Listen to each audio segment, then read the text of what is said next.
Ladies and gentlemen, we're starting our live stream in five, four, three, two, and one. Woo! Half a day's Antino. Welcome again to another episode of the Breakpoint. This is your host, Bach and Dan.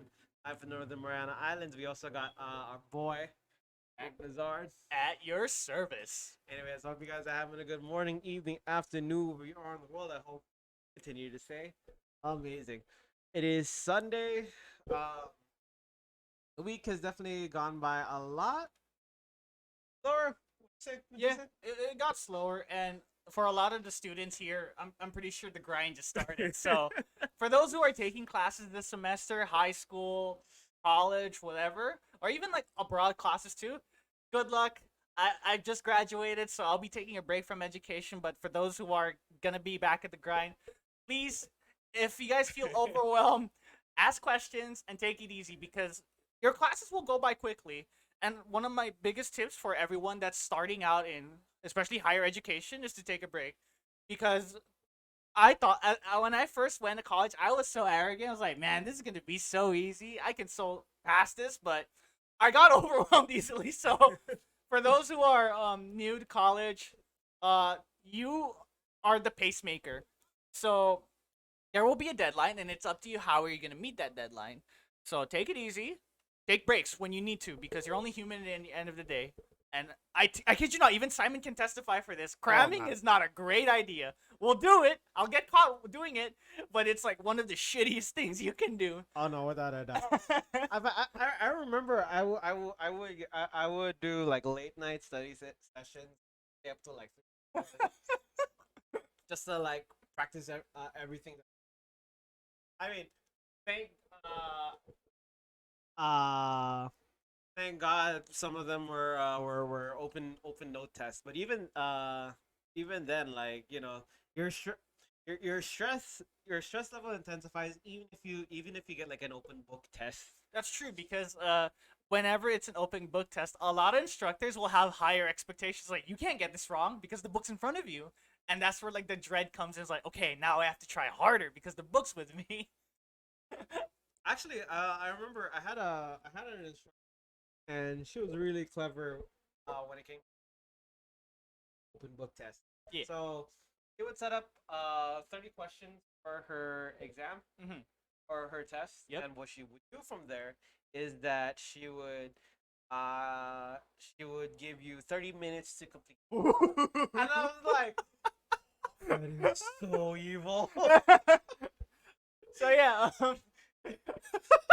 Holy shit. It's like but wait, there's more. Oh no. Oh man, I felt like we scared some of our viewers already. Oh yeah, so yeah, it depends, guys. So, oh yeah, enjoy your education really, because there will be ups and downs, but the journey is what matters because you're gonna learn a lot about yourself, and you're gonna meet a lot of new people on the way. So, good luck this semester, and please get some rest and stay hydrated. I gotta tell you though, like when you're in college, everything definitely feels a lot Oh yeah, different. Like Mhm. the game completely changes. yeah.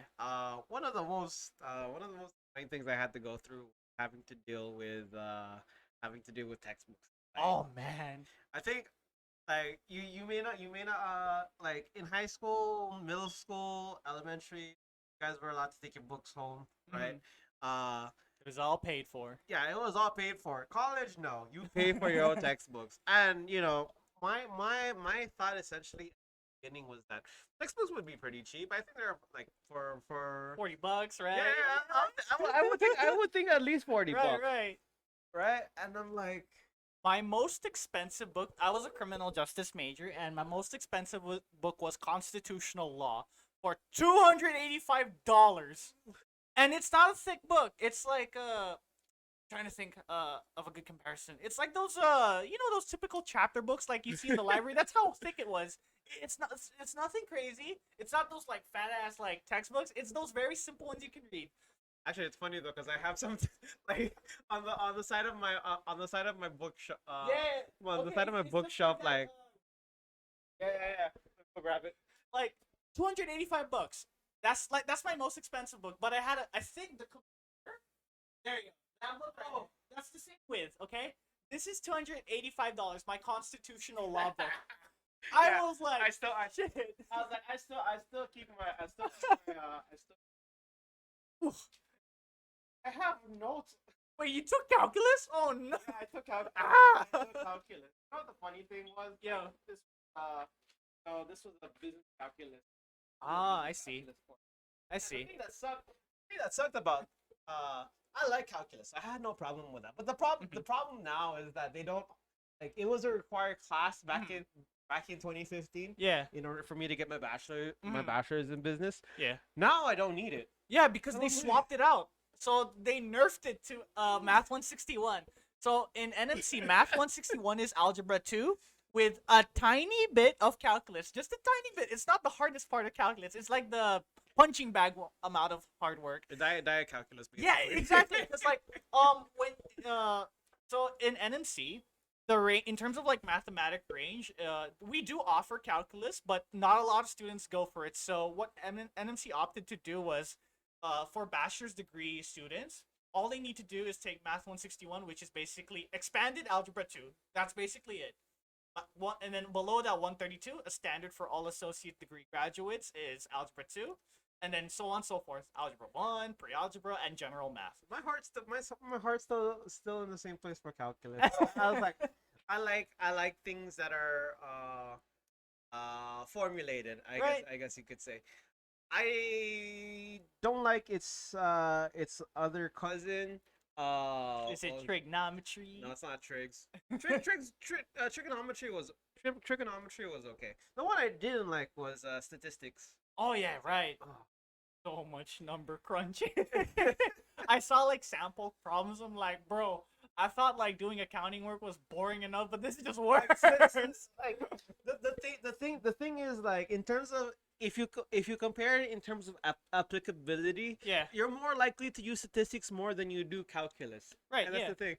But you know, you have a lot of other things to consider when it comes to statistics, such Yeah. as which goes beyond understanding the mean, median, and mode. Mhm. You have to look at things like I don't even know. Like I'm looking through I'm looking through my If my I'm trying to data. remember what I learned too in like not statistics but in accounting, but you're gonna learn how certain things grow, like estimated growth rates. Regression data. Yeah, there you go.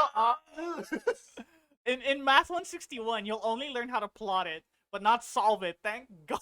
I think it's insane now. But I do agree that statistics should still stay as a Yeah. required course. Mhm. Like I believe if you're taking the bachelor's program for business administration here on Saipan, it's still a requirement. it has to be. Yeah. Since I'm only a business administration major by minor, in terms of like business courses that I needed to take, it was not in my IDP. It was for the later. But the only advanced courses I took was like economics, business psychology, and all that. Really cool subjects. But yeah, man, like 4.5 years in NMC, it went by quickly. That's the one thing that caught me off guard. Mm. I still think to this day buying textbooks is the most annoying thing you get even when you. I mean, financial aid helps, Mm. right? But like Softens the impact. it really does. But you know, the sad reality behind it all is that, for one thing, um, you could always you're only gonna use the textbook for 1 year, Oh, right. and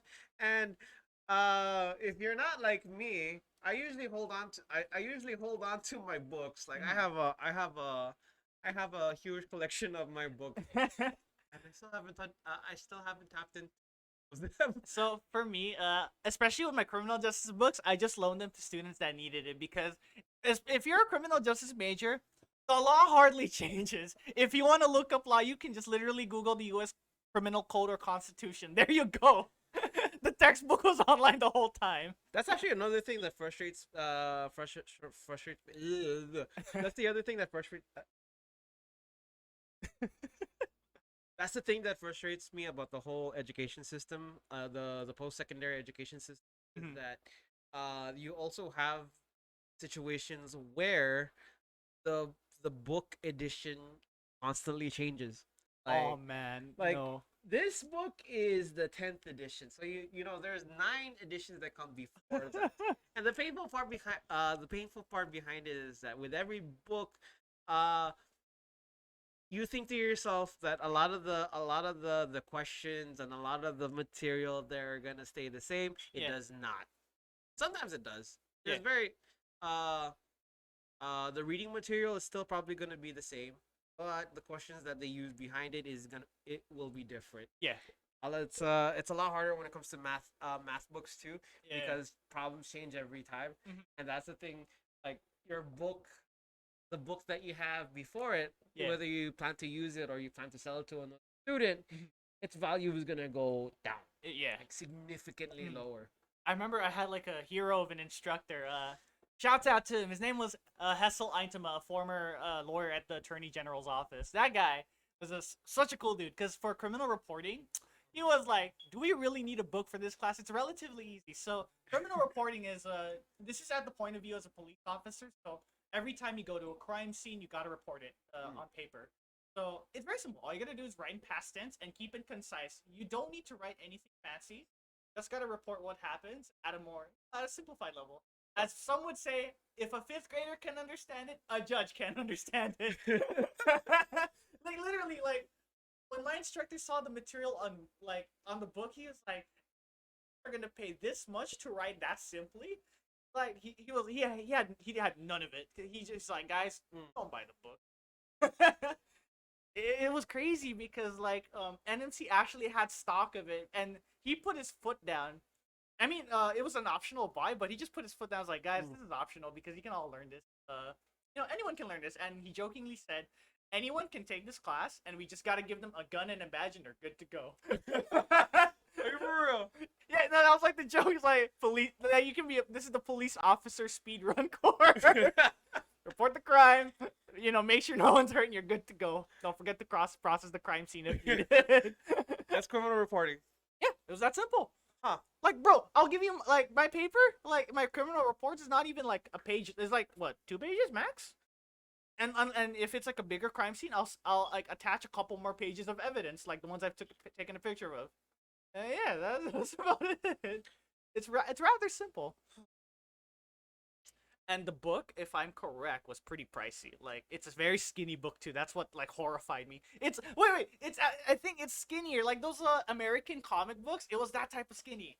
I was like, you're gonna sell me a magazine or an American comic book for $100+. I'm like, no way. And when Mr. Eintema told us how to write a police report, everyone was baffled how simple it was.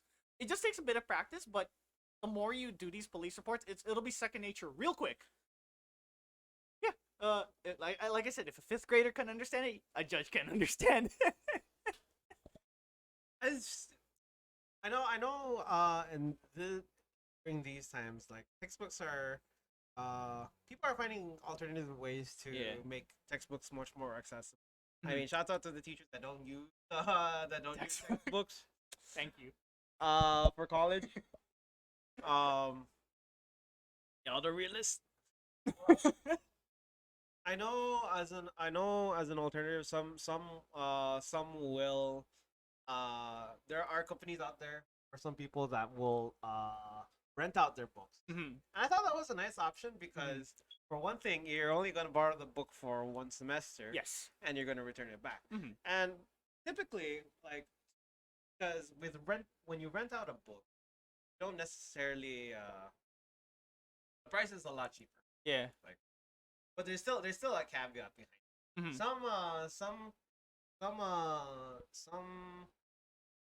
Some people rental services are at least Yeah. and it makes sense because if anything happens to them, whether it's done or whether it gets damaged, Yeah. then they take the deposit. Mhm. Otherwise, yeah, they wouldn't necessarily need to. Because like before I graduated, I think when COVID started, I think some of you guys may notice. For some colleges, they started using this program called MindTap. It's a Cengage program. It's the company who owns it is Cengage, but then their program is called MindTap, and essentially, you bought the book, but you also bought the class alongside it. A lot of instructors are using this method now to teach, where you guys have an account on that website, and then essentially the classroom's that. And when you guys will have your virtual meetings, the instructor will give you a quick brief. Some briefings are not the best quality too. They'll just go over their PowerPoints, because the PowerPoints are essentially summaries of the reading, and they're gonna be like, all right, you're on your own. So these days, a lot of instructors are pushing for self learning, really. And I get where they're coming from, but for me, I kind of have my gripe with it, because some students want to learn when instructors give you instruction. Right. That's their job, to instruct. But these days, because of like pandemic, flexibility issues, they're like, okay, on your own. Works great for some people, not every. That's why I really do think like when it comes to education, guys, Yes. we're should be focusing more on an equitable type of on an equitable type of. Yeah. But that in itself is hard Mhm. because what that would mean that if a teacher has only one teacher or one instructor, you only, Yeah. only have one different type of. You don't, you may have only have specialize in maybe learning style, Hmm. right? Or teaching style, Yeah. and so it almost feels like you have to be like multiple. But It's tough. it really is, um, because you have students who learn differently. Not the thing is not all learn can get the material right away just from book. Yeah, for sure. And especially when a lot of classes are like theory based or research heavy, it's tough, because like some students want to be more hands on, but a lot of the top learning is read so much words, theory after, and then they slap numbers in there. My goodness, man. Crap. If you're a dude that gets distracted easily, that's me. It's like a nightmare. And then you have to tell yourself, crap, this is just 1 week's worth of work. I have to imagine what next week will be like. And that's like I remember like with one chapter for one chapter for one textbook in college, it's like Yeah. it can go from like 20 to 30 pages, and you're I had an accounting teacher back in the day, Mhm. and God bless his soul. God bless his soul. He would tell us like, you got I'll teach you everything you need to learn here in the classroom. You don't need to worry about the book. Uh, you know what's the best way to go to sleep? Just read the book and you'll knock out. And then I was like, Hey yo, oh. that's where the humor's at. I was like, I found my instructor. I had like another funny one too. This is for Math 161. He told us like, guys, I have no clue why we keep changing the additions, because it's been like 2,000 years and we haven't changed a single thing about math that long. Like 2,000 years of unchanged math, and we're still changing textbooks. Like I- seriously, calculus is that old, people? But the only thing that keeps changing is the pages on the textbook. Yeah, I mean, the problems will change every single. And I feel like in mathematics, part as much as like I would like to think this is how textbook companies make their profits. Mm.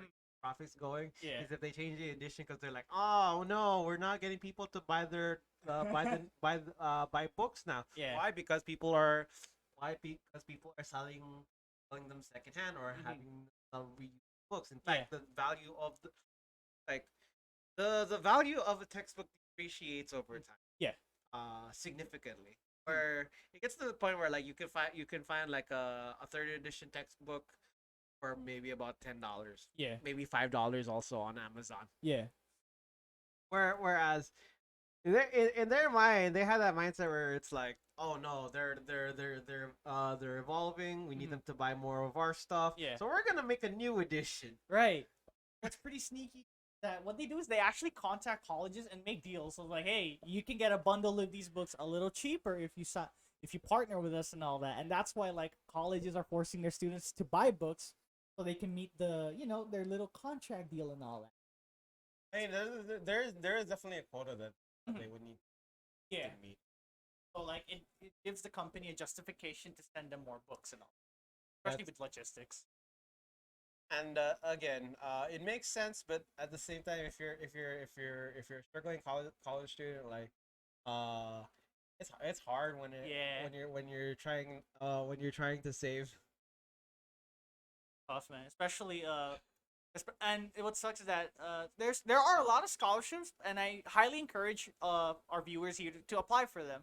Mm. But I do have to keep in mind some of them are competitive, so it's more you can like make the best resume for that scholarship, but it's all down to like the game of inches, you know? Like maybe this applicant is like slightly, I don't know, slightly better, or maybe had a better sounding essay. It's tough. Trying Yeah, to get every cent with those scholarships is just it gets competitive. yeah. So whenever there's an opportunity around, go for it. Like if it's like a for especially with financial assistance, goes a long way. Local scholarships also do help Mm. depending on where you're from. Yeah, We're just really thankful we have things like FAFSA, yeah. CNMI scholarship. So, Uh, for those who are like still figuring out what are their options for federal aid, so since I started locally, my family had the income requirement for FAFSA, and because NMC here is relatively cheap, I essentially go to college for free.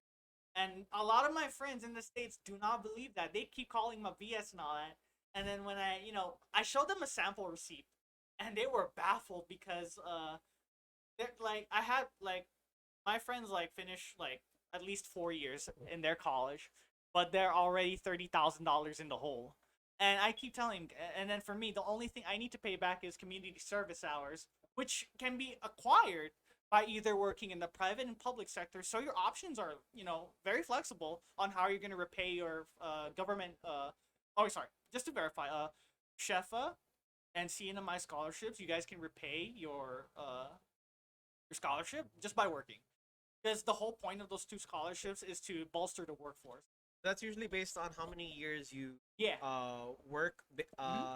Oh no, you and studied. Yeah. how many semesters you use Yeah. the. So for Shefa, from what I remember, I didn't take my scholarship because I was that lazy college student. Man, I'm such a hypocrite. Anyway. No, no, I figured I had too much pride in myself, and I was Yeah.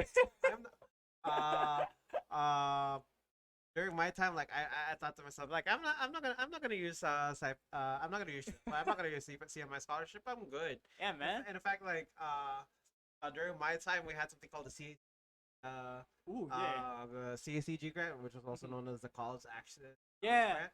I think I was a high schooler at the time when that was introduced. Yeah, it was unfortunate though because it was a really good. I really did think it was a really good program for students who want to earn more scholarship funding Hmm.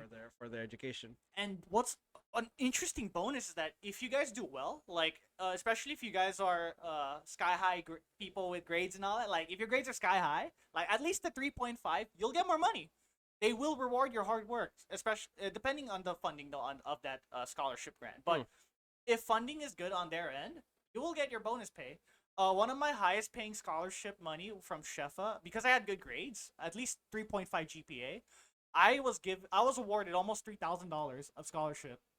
It goes a long way, guys. And if you guys are like still like narrowing down your options for people living here, go for it. Like try out Shefa, CNMI scholarship. It goes a long way. And yeah, The never good take those for granted. the good thing also is like if you're even if you're not planning to go to Edinburgh, if you're looking to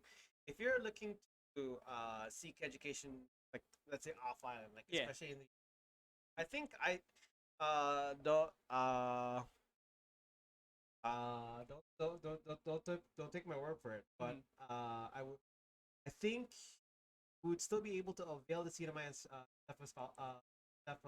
if Mhm. you are taking classes in I'm pretty sure you the United can. States. You just gotta like just keep up to date and all that with your documents and all that.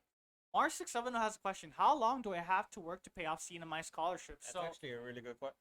I've only received Shefa, but for Shefa's agreement, for every check you receive, it's 6 months of work. So, for me at least, I've trying to remember how many checks I received. I received roughly 4 to 5 checks, so I owe them 2.5 years worth of working. That's it, and I don't need to pay a single cent back as long as they meet the like the work quota and all that. Mhm. And your job opportunities is flexible because they accept private and public sector work hours, so you're good.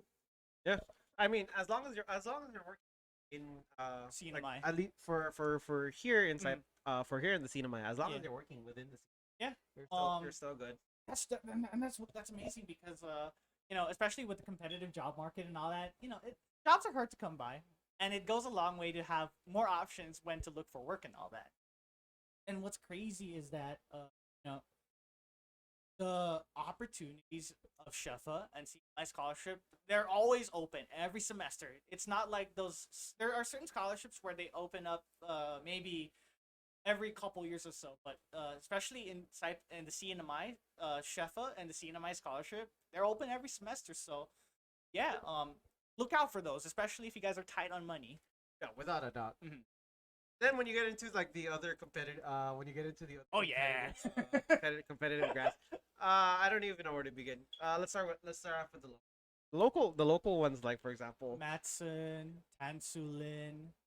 I know there's the Lady Diane Torres Foundation. Basketball also does Mhm. scholarships for those who are in high school and want Mhm. to transition over to college. They have that as well. Yeah, and my goodness, like I remember I competed for at least 4 scholarships because I decided there was this one semester I was confident like, you know what, why not? Let's try.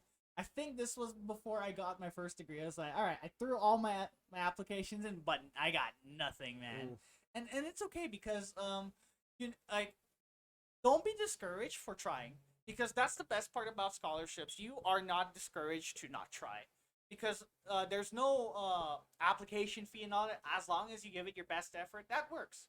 I think what like a new recent program that NMC opened up was the Last Dollar Scholarship, where NMC collaborated with all local scholarships and then there are students that can avail to it, and those lucky students can participate in all those scholarships one go, and it depend. And all you need to do.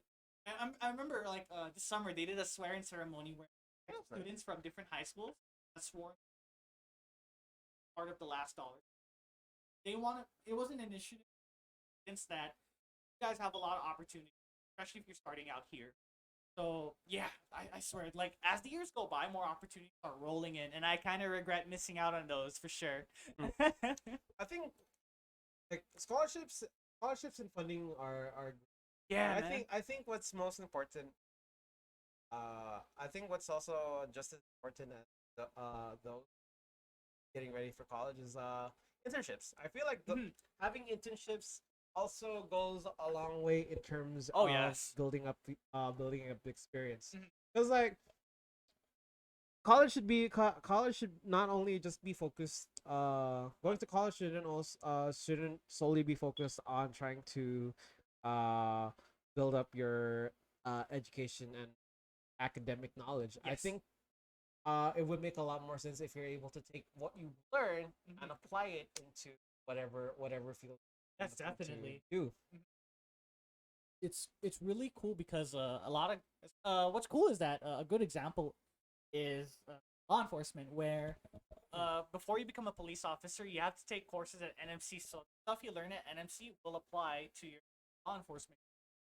And there are many great opportunities that stop by, especially depending on your degree program. For business majors, you get to do an internship, especially before COVID. There were like so many private sectors and maybe a bit of some public sectors, but mostly private sectors that were opening their arms for their students to like stop by at their facility and work there for a while. Oh yeah. And if you're lucky, you can get paid. Don't Yeah. quote me on that. Depends on your Yeah, depends who hired it you, really depend. It really does depend. right? I was like, man, I'm getting paid too. Yeah, bro. Shit. I think the people who will easily get paid are the hospitality majors, bro, because hotels are willing to pay, man. Especially when times are good. Oh boy. We'll probably ask Jeff on that if he got paid for his hotel internship. It really does depend because when I was hot like when I was during my internship for my last year of my Yeah. AA, Mhm. I was working at a hotel, Mhm. and I remember, uh, thank God it was part time, but Mhm. like I didn't get paid Oh man. for working there. I So see. it really does depend. Mhm. But I mean, even if you're not getting paid, at least you still have the experience. Oh yeah, for I sure. feel like it's important.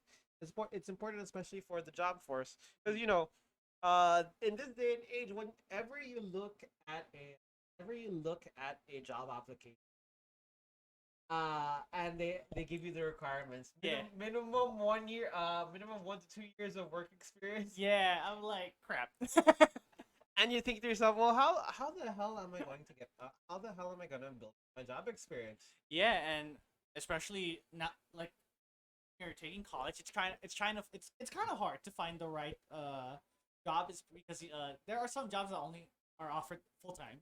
Right. So finding the jobs that fit your schedule goes a long way. And oh yeah, another thing about higher education, you can make schedules at your own terms. Like if you're a morning person, you can take all morning.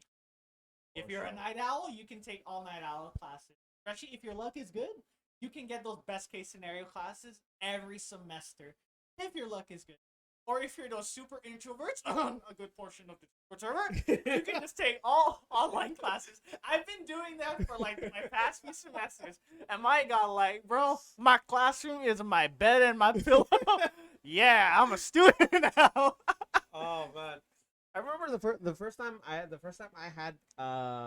had classes, Mhm. like they were all over the place. Like seriously, they're scattered. Like I had Mhm. one class at 9 in the morning, Yeah. and I had an 8 hour wait time before my next class, which was at 6 o'clock, and I'm like, Right? and then the next day I have one class in the afternoon, Mm-hmm. and then after the cycle repeats, Yeah. and I'm like, huh, it feels weird. It really does feel weird when Mm-hmm. when you don't like when you first learn about uh how your Mm-hmm. class schedule will work. Yeah, and especially when I took criminal justice, a lot of my classmates, they were older. They were a lot older than me. They were 30 plus. A lot of them are already working full time in law enforcement or in the government sector, and their jobs are packed 8 to 5. And the only time they can take classes, they have two choices: they take it at night or they take it online. And that's what makes things really cool because if you guys had full time, you have full time employment before college, NMC will find a way to work with you on that or like college in general too, Hmm. because everyone has a different life. No one's a robot and all that. Nobody's copy and pasting each other what their lives is. So the flexibility really helps out people that that struggle with their schedule or just have a really tight one in general. Again, man, like there are a lot of cool perks in college, but it's more of a matter too that you guys gotta get ready for what's coming because the semester will go by quickly and you'll have a lot of ups and downs, and getting ready for what's to come goes a long way. It really does depend. Uh it really does depend where depending on what uh or what type of planning to take. If Mhm. you're doing an AA, you should be expected to have at least two complete two within 1 to 2 years years. Yeah, If you're looking at getting a bachelor, then that's like 4 years. 3 to 4 years. Yeah, Masters might be an additional 1 year. or two depending. Yeah. But they say like when it comes to your master's degree, that's the one where a lot of people take their time or Oh they're a yeah. lot more patient with it because like your master's degree is essentially your specialization degree. That's like your specialty. Yeah, because this is the part where you start you this is the part where you have to start doing your own research articles and start posting them online. The smelly words, bro. Peer review. Like I saw like sample master's degree papers. I'm like, bro, best I can do is make a title page. uh, Hey, speaking of which, Captain D has a question. I need my hell nah. although, oh yeah, I turned off points for just for the podcast. Oh, okay. Any I'll turn them back once we start our regular. Okay, makes sense. Makes Once we sense. start our regular podcast. Ah, I see. I see. Sorry, the spam just got in the way after the last few. Not that I don't. It's not that I don't love you guys. It's just there's too much noise. Especially since you live close to the main road too, you a lot of cars from time to time. Oh, that too. Yeah. I was like, yeah, the main one is like where I hear a lot of I hear a lot of the I hear a lot of the cop cars come in. It's either, and then it becomes a guessing game. Is it a fire truck? Is it a is it a cop car? Or is it an amper lamps? You know, I tell myself, if I hear an emergency vehicle, I always tell myself, is my house being broke into? Is my house on fire? Or did somebody murder someone in front of my house? Good lord. Hope it's not any of those three. I always have an incessant fear whenever I live on my own, where I find myself thinking, I find myself thinking, did I did I make sure that I turn off the water? Did I turn off Yeah. the lights? Mhm. Did I turn off the stove? The stove especially, because I've had situations where like I've it caught fire one time. Oh no. Yeah, and how it caught fire was one of the weirdest phenomena yet. It didn't completely burn it like completely burn the kitchen down. It just okay. I'm embarrassed to say this, but this happened after boiling water. Ah. I think I remember this story. I think it's kind of vague though. Oh no, this is a different story. Oh, okay. So I was boiling water, right? And I was minding my own business. And I think things were going okay, right? And then all of a sudden, because I have a butane stove. Ah, yes. So what happened was the butane portion of my the butane portion of my So right. of my stove like just had a straight long 12-inch flame straight up like in full display. Like it was like to the point where it nearly reached the ceiling. Oh And shoot. I was panicking because like I have never seen a butane catch on fire. Yeah. And my first thought was like, oh shit, is it gonna explode? Hmm. And so like I ran outside. I was like, okay, what do I do? So I ran to my nearest neighbors. Hey, I need your help. I was like, what happened? I was like, my stove's on fire. So he comes into the house and he told me, okay, here's what you do: lift it up Ah, yeah. and then throw it out. And I was Mhm. like, huh. Yeah. There's the butane itself, right? Or just the stove? You threw out the stove as well. Just the butane. Yeah, because I think the most likely case there was a breach in the butane, or like the packaging just kind of messed up, and then a leak happened. Long story short, I ended up having to buy a new butane. I ended up having to buy a new stove. Yeah, better safe than sorry. It could be Yeah. it's either the stove or the butane, but just replace the whole thing 'Cause, like, entirely.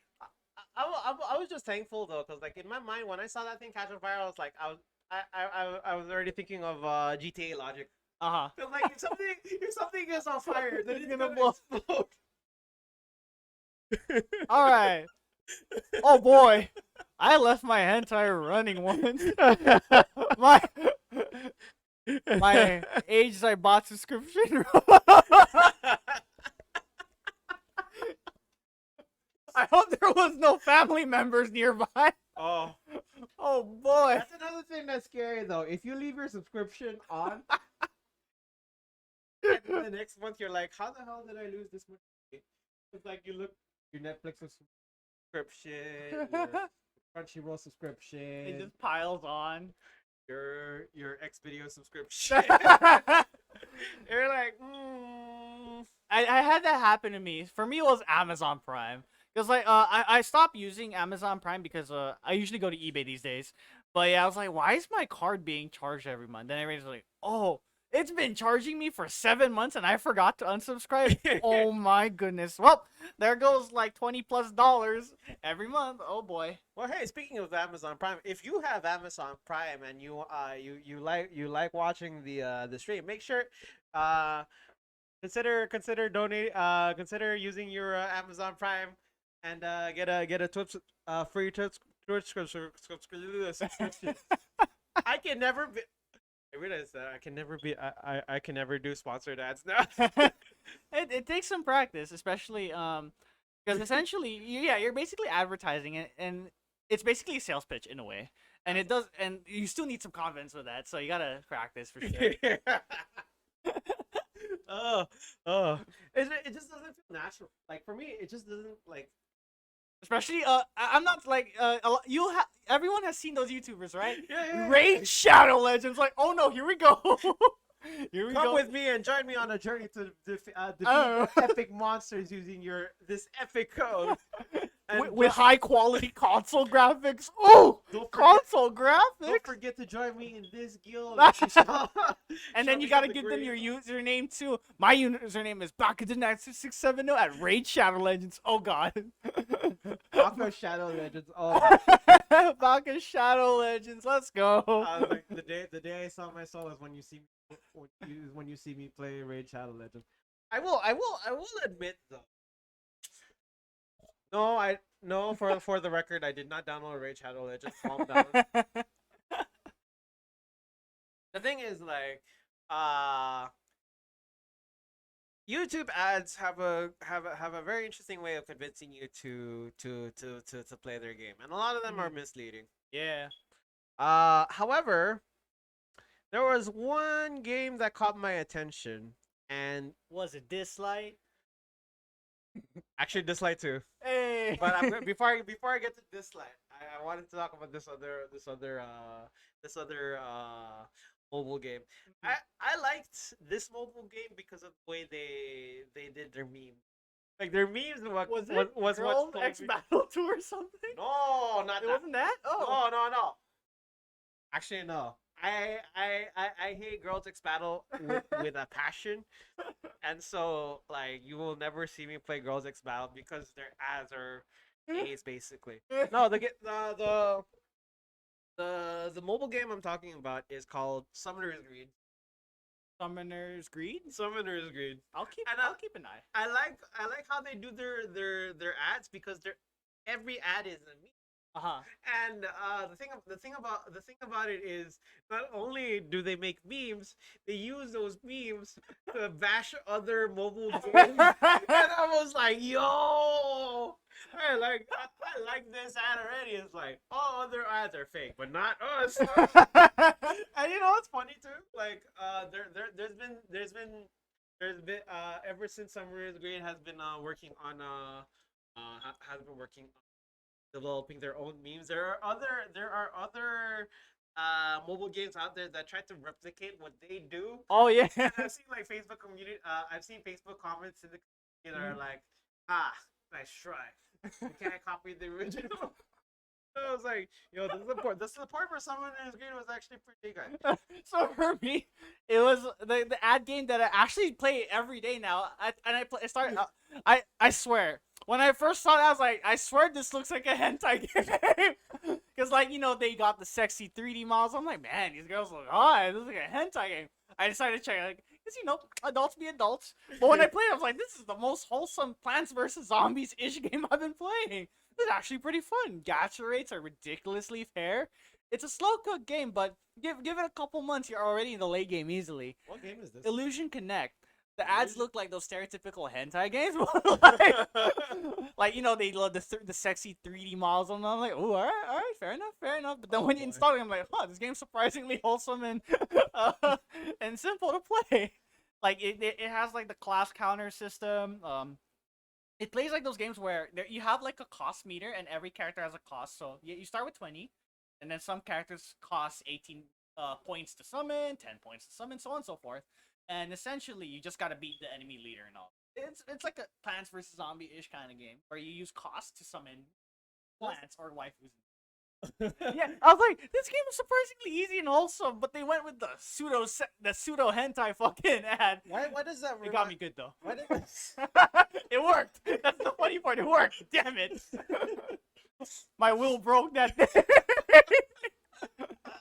I was like, you win this round, and you win this round. And yeah, I play this game every day. Why does that remind me of what's that other game? Oh my god! Ooh, we got a new follower. We got a new follower. Apple Money Cat, welcome to the stream. Welcome. Hey, you're not late. You're on time. Welcome to the I think he stream. arrived at the time I mentioned the pseudo hentai. So I'm like, oh boy, here we go. That's his introduction to this this stream. I was like, we're really going straight into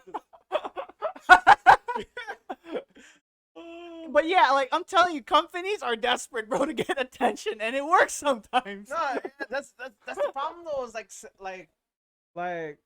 the mindset is like if sex sells, sex sells. So like Yeah, like that's surprising. Illusion Connect is not a hentai game, not at all. I mean, they have sexy costumes and all that, but that's its last priority, like being a sexy game. It's those wholesome waifu collector games, like the many others that you guys see.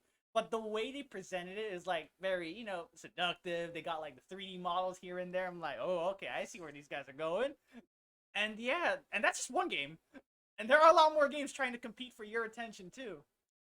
I think AFK Arena, they're doing a rap song and all that. I'm like, oh, these guys are trying to rap too. I'm like, man, these guys are fighting tooth and nail for attention.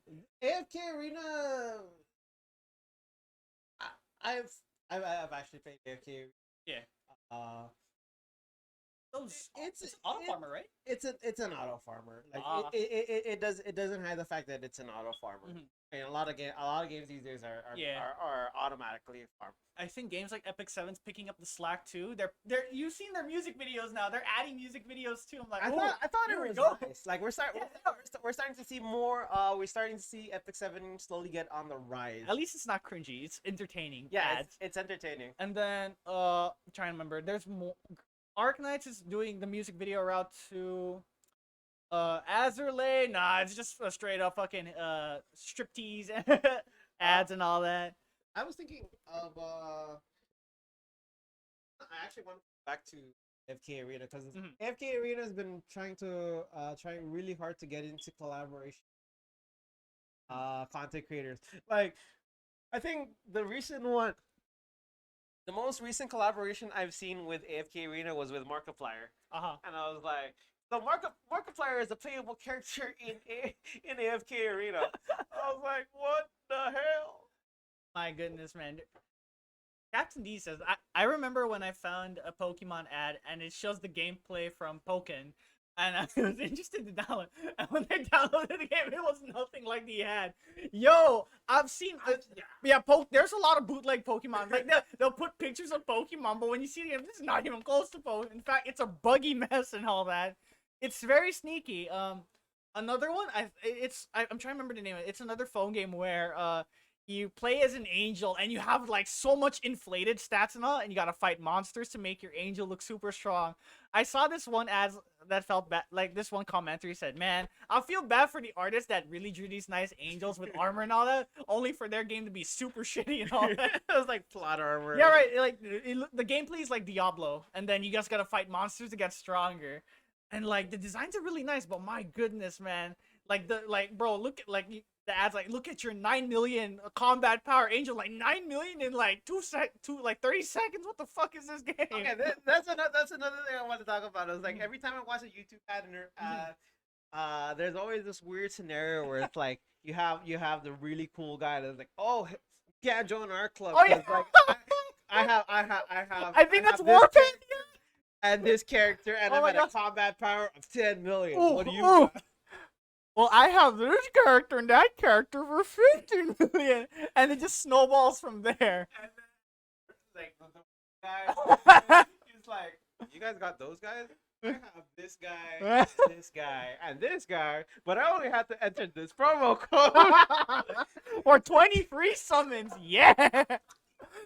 I'm like, shit, man. These companies are fighting tooth and nail for a single person to download their game. I'll give you one perfect.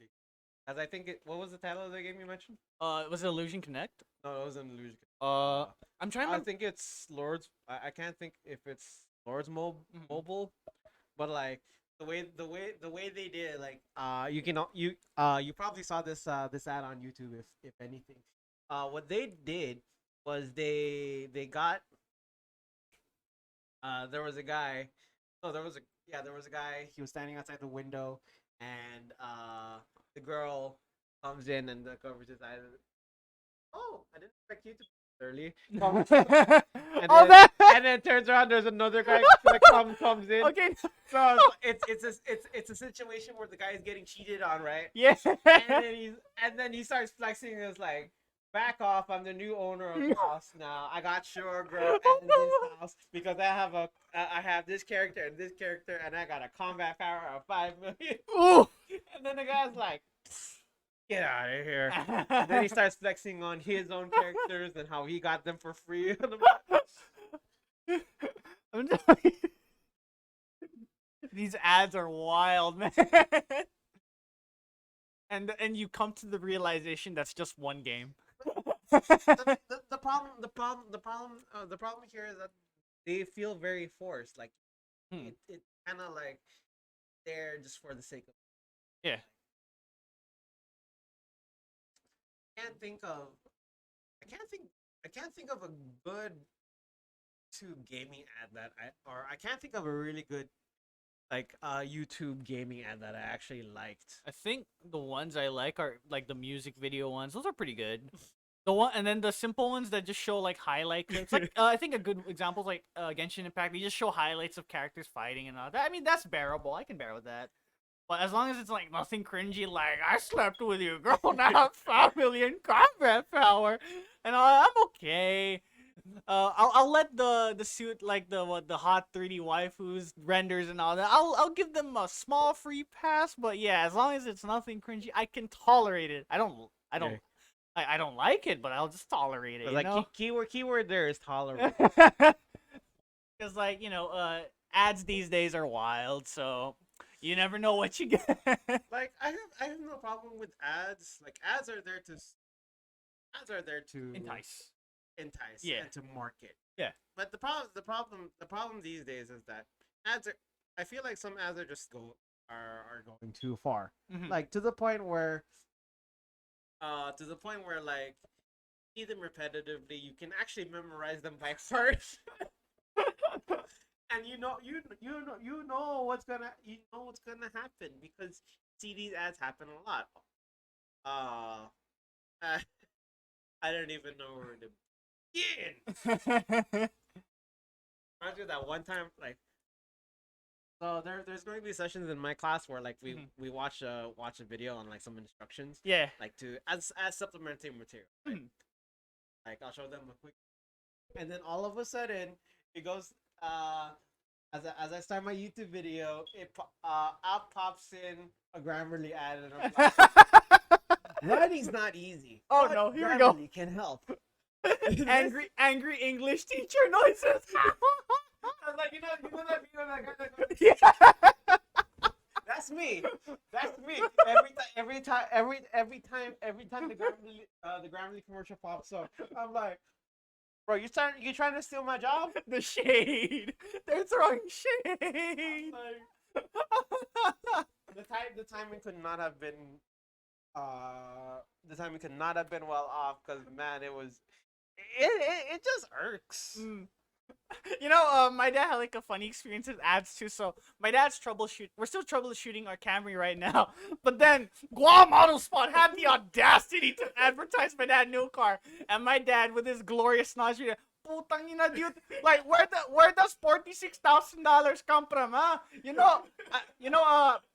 Money can grow is from paper, but it doesn't come that easily, So yeah, my dad was like so pissed.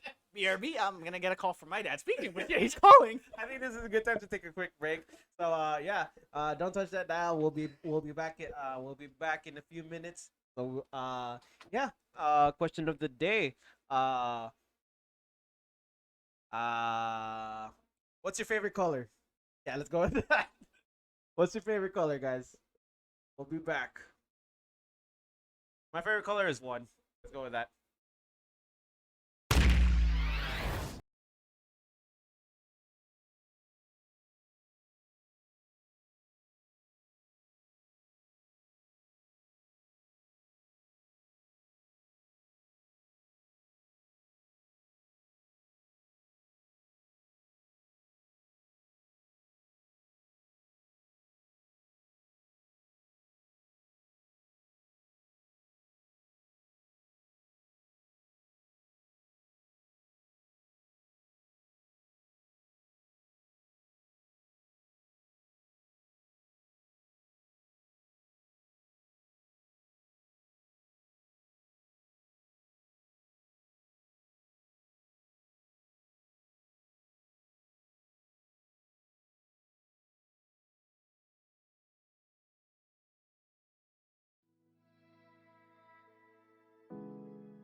All right, ladies and gents, we're gonna be starting our live stream back again in 5, 4, 3, 2, and 1. And so yes, we are back. Ayo. So first and foremost, I just want to formally apologize. I didn't make an announcement within the past 2 weeks. We didn't have a podcast and I know if we continue that podcast, it would have been this would have been episode 16 now. Yeah. But sometimes sometimes Scheduling can get really weird. so schedule can get really weird, and also it's nice to have a little bit of it's nice to have a day off every once in a while. And considering that school's just starting, I know you needed a lot more time to prepare, right? Yeah. Hence why the schedule for the podcast is going to be going a little. Yeah. And yeah, it'd be like that sometimes because not especially in the summer we have more free time, but especially once that season or like when summer season ends, it's back to the grind. I'm like, I'm gonna miss my sleep. My won't sleep. Late night sleeping. I was like, I finally got to like catch up on some anime that I didn't get to watch back in the back in the day, and I was like, I finally finished like. I finished Spy X Family Yeah. or Spy Family. Yeah. I finished Baki. Hey yo. The fact that you start from the OVA all the way to like the 2021, up to like the prisoners arc, let's go. I'm not prisoner, the prison arc. Oh yeah, the prison arc. Yeah, there's prisoner arc, then there's prison arc. Yeah, I was like, so I finished that. I finished Kengan Ashura. Yeah, man. Oof. And I just finished season 1 of Hajime no Ippo. Oh yeah. Oh. It's fairly longer, but it's really good. So as you can see, there's a pattern in my my watch list. Yes, man. Brain damage sport. All that brain damage. Oh man, I was like, you also see the in terms of the realistic meter, it goes from like I think Baki's the one where they just like took a dump on the realistic meter. They just got they just straight up went diarrhea mode. Dude, Baki mechanics are just weird. Like, okay, so if you guys have never watched Baki, what's the best way to give a synopsis of Baki? Huh.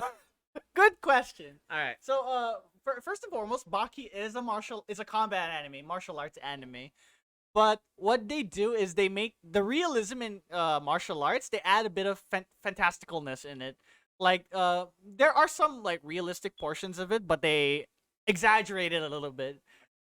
I think a great example is when Yujiro Hanma, one of like the not side characters per se, but a recurring character, the main antagonist of Yeah. the anime. like he got shot in the head, but in order to not die, he smacked his head so his brain can reposition and the bullet can go through his skull. Yes, this is a legit point in the manga where he smacks his head, the brain repositions as the bullet passes through his skull. And that's just one instance. Shit. Like you could, like the logic in Baki is so unreal that you break your leg in the anime and you can still fight. You could lose an arm, you can lose a hand, and you can still fight. I don't know what it is. Even if you're bleeding, even if you bleed like 5 gallons worth, you can still fight. Yeah, Apparently, man. Remember, like I think Baki, Kengan Ashura, and bits of Hachime Ippo, they have the mindset of saying, if our hearts are still beating, we're still competing. I was surprised that with the amount of blood, with the amount of gore that is presented in Baki, Yeah. there has like the in terms of body count, like You mean the- punching bags? yeah, the number of people that have died in that anime are very like you don't hear people like dying in the anime. Yeah, they just Hardly get badly ever. beaten. Some. Like, Kengan Ashura is also another interesting story. mhm. But let me I think I can summarize what Baki is now. So it's basically the story of this boy trains really hard. One day, beat up his father. Basically, that's pretty much the rundown story of and it's a never ending quest of his journey to beat his father, who is considered to be the strongest man in the entire world. Mhm. I swear, man, fighting anime is like fucking lit, man. I think, and then for Kengan Ashura, one of my favorite characters is Sopang from Burma, and I swear that dude's training. He started at 5 years old, and his normal day is getting smacked in the face by a sledgehammer. Like the way it was animated and portrayed in the manga, he was still giving a bright smile, like he was so happy getting smacked in the face by a sledgehammer at the age of 5. Keep that in mind. So starting at a young age, he gets beaten up and mute and conditioned to get solid bones, and that's how he fights essentially. He will literally trust his human body to do the rest. He's like, all right, my bones are made out of rocks now. Hopefully I can like tank enough hits and return a lot of hits in return. And there you go. That's the Sopang strategy, Man, and that's just one character. so King and Ashura is definitely one of those anime you should watch, especially if you like Baki. Mhm. Like I feel like it has a much more realistic fight concept compared to Baki, Yeah. but it's there. Mhm. The thing about King and Ashura, and I like the idea behind it is, and the reason why is because it's not just a fighting anime.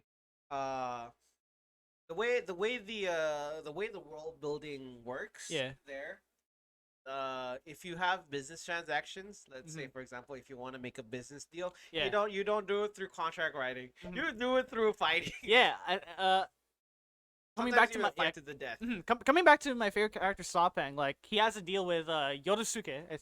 That's the last name of the guy who made a deal with, where in order for his village to stay safe from industrialization, he made a contract with Mr. Yodosuke to fight, and that's why Sopang adopted the Japanese last name of Yodosuke. So it's kind of like his way of representing his boss, and in order for him to fulfill his contract, he had to fight as well. So yeah, uh, that both of them are benefiting. Where Mr. Yodosuke gets the prize money for fighting, and then Sopang gets his village protected from industrialization because private companies are trying to like build infrastructure in their very poor village, but their village has been advocating for for no industrialization basically, and that's why Sopang fights.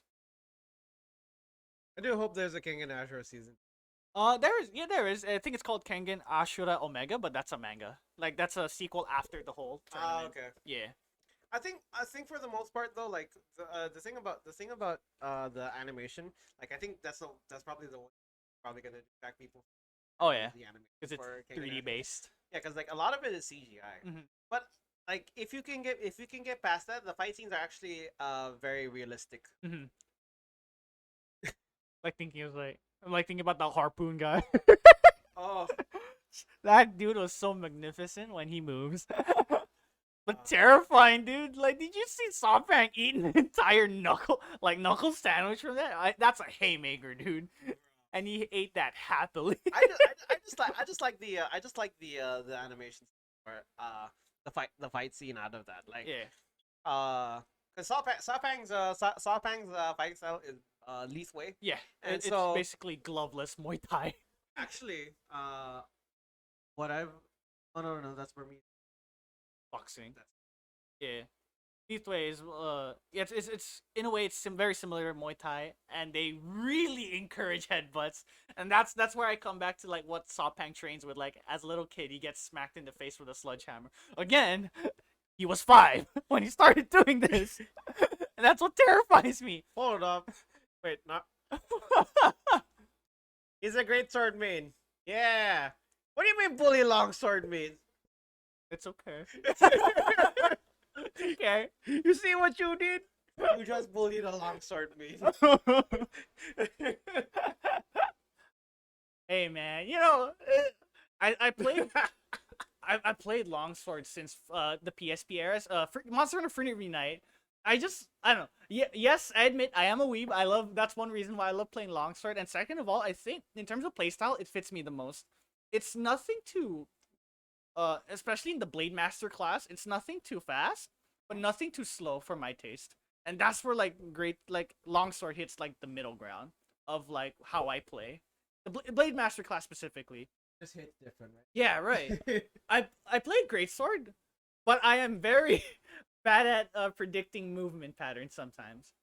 I used to play dual blades, but how do you say this? I wanted something more precise with my cutting, you know, and that's where longsword came in. It's Sword and kind- Shield's fun though. People sleep on that weapon. It's good actually. SNS is definitely good. Like Yeah. I feel like it's definitely like met its rise Mhm. ever since the start of Monster. I feel like Mhm.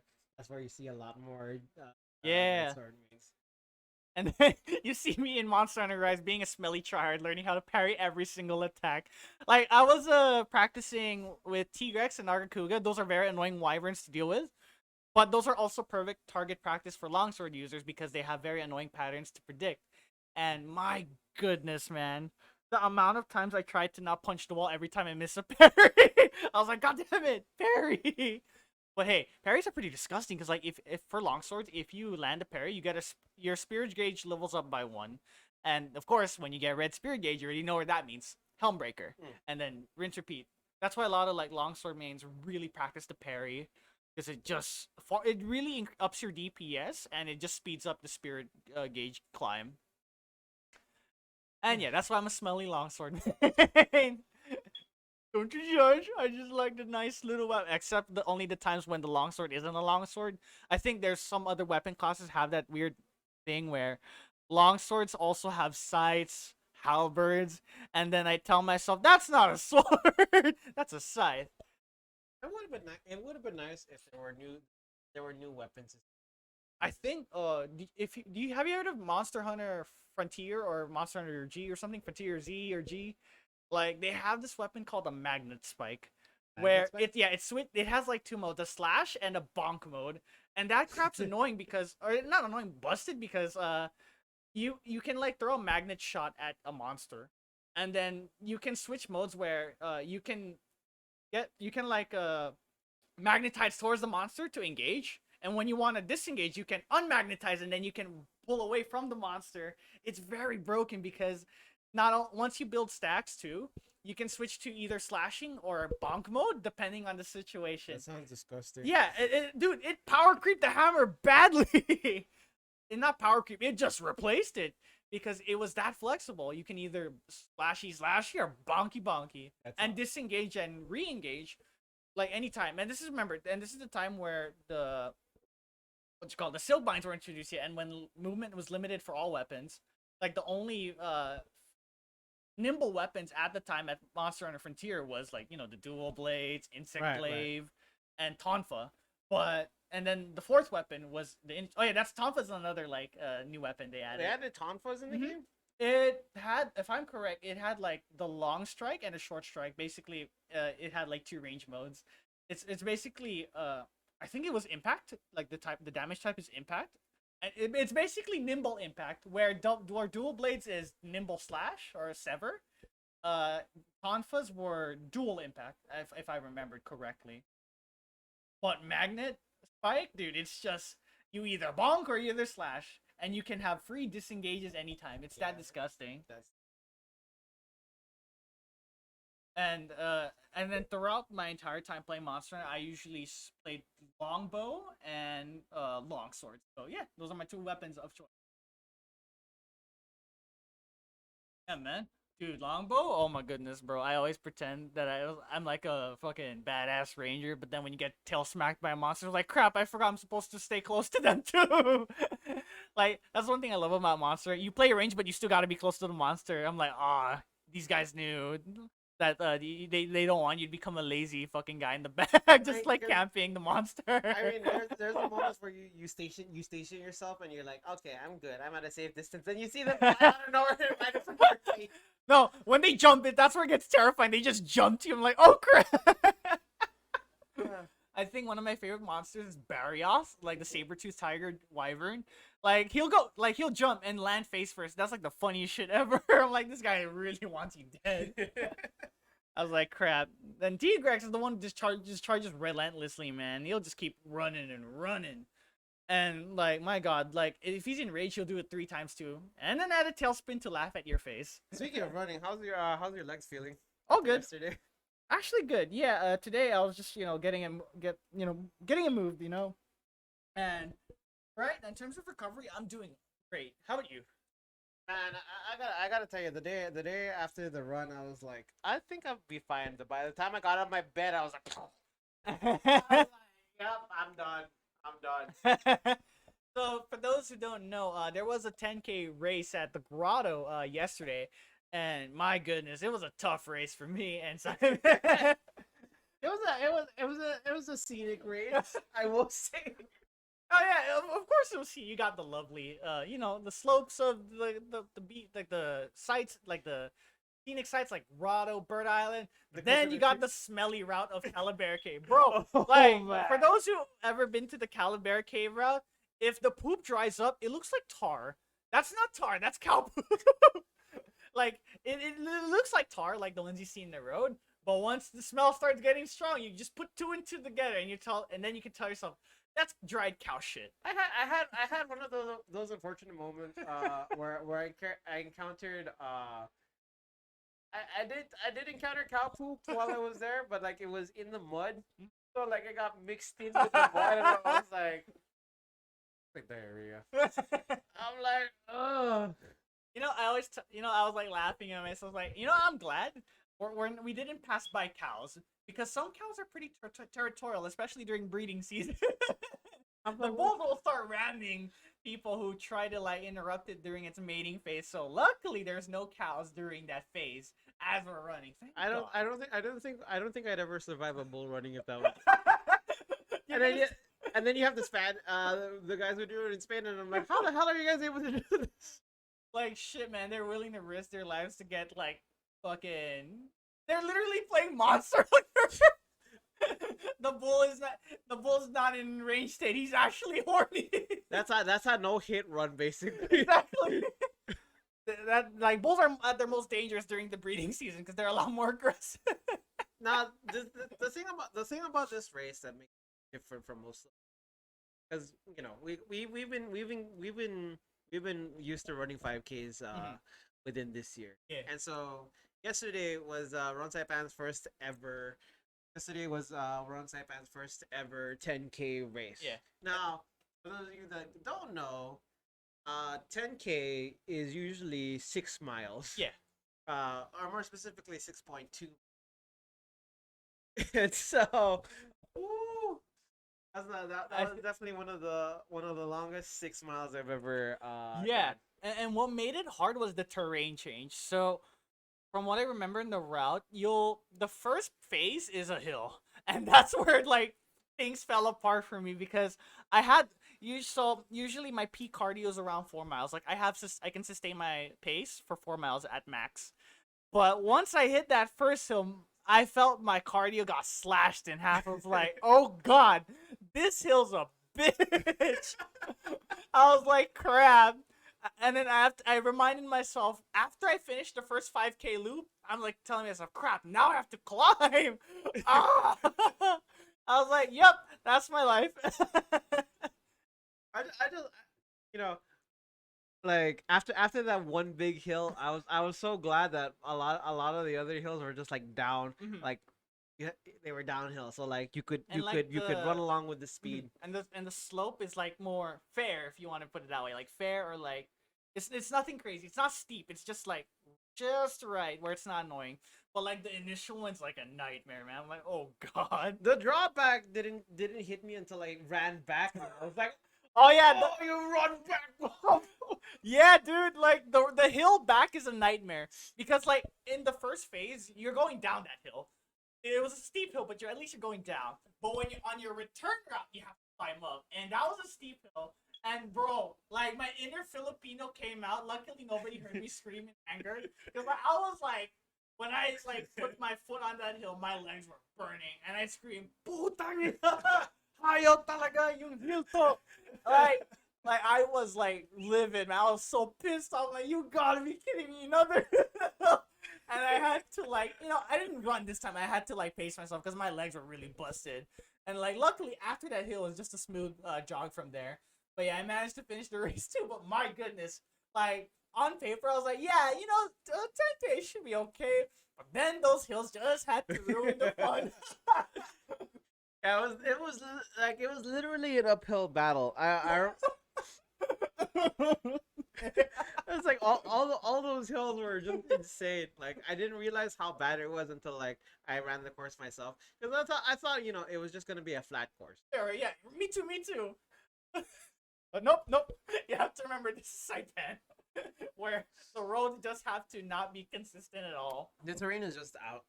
Terrain is just out. Beyond shook at what we had to go through. I think the only place we can essentially have a steady pace was the. I think the one. That's like the rest. Like I've noticed, like throughout the route, that part is where everyone takes it easy. Like they find their rhythm there, and then they long road. Oh yeah. Because like after that steady road, you have to go down to you have to read pace because you trail. The poo poo trail could have been great if the mud was dry. I would have had no problem running that, but because it was muddy, I had to be patient with my pacing. Because if you think that's tar, nope, that's not tar. That's just cow shit, man. It was everywhere. You had to dodge, man. I felt bad because a lot of people wore white shoes too. Matt was one of them. He wore white shoes. Like crap. He has to scrub that again.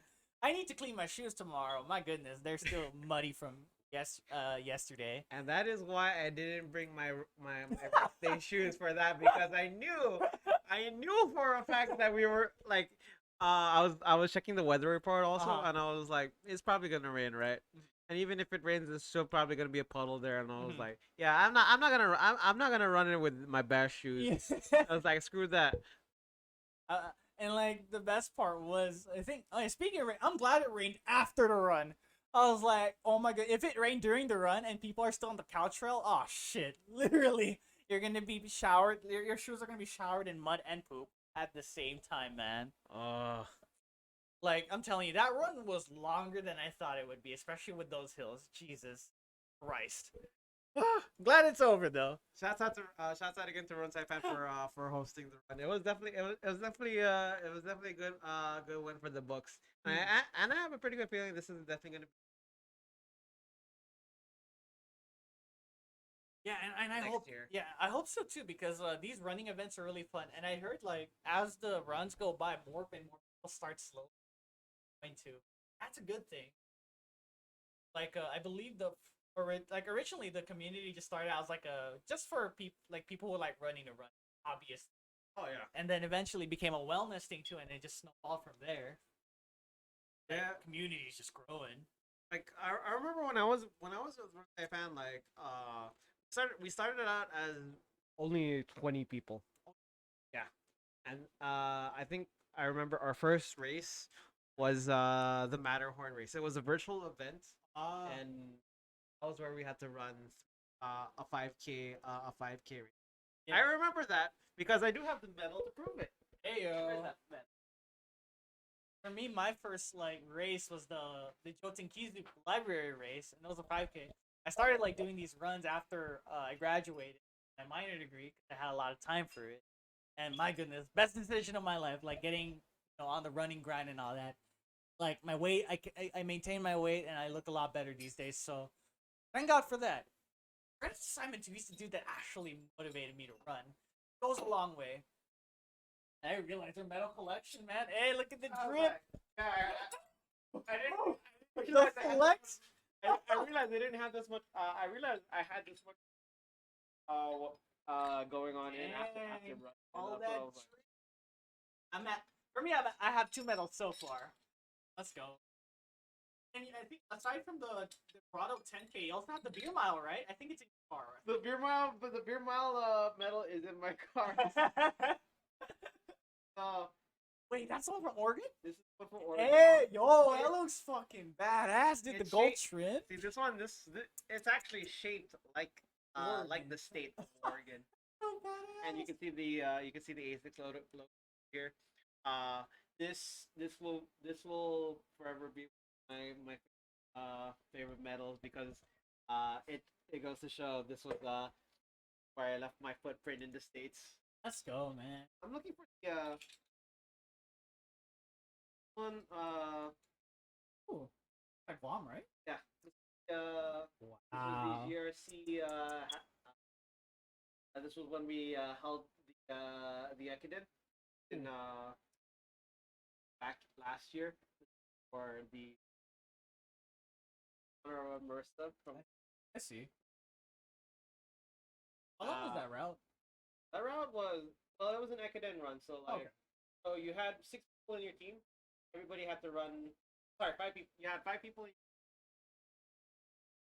No, 4 people. Yeah. Everybody had to run Like a quota, right? 5. Everybody had to run. Ah, Yeah. that's cool. Stacking up those achievements. Let's go, baby. The Ekiden, the Marianas Ekiden medal. Ooh, that's a cute. So, design the design was purposely made like this. The reason why is because we're actually planning to do as a Ooh. yearly thing. So like So, next year, like it'll be like this, ah, and then the year after that it'll be like this. so you can combine it, right? Yeah, so if you combine Hey, all 4 yo, together, that's you actually can make one badass. circle. Damn, I'm down to do that. This one was from the May the 4th be with you run, Star Wars. the Star Wars run. This Those was are also from the Star Wars run as well. Those are medals. Oh my Yeah. goodness. And oh, here it is.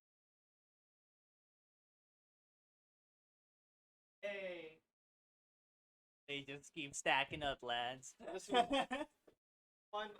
this one was the 10K. This was the 10K medal I got from the run last year. This one was actually my first ever medal that I got. Ooh.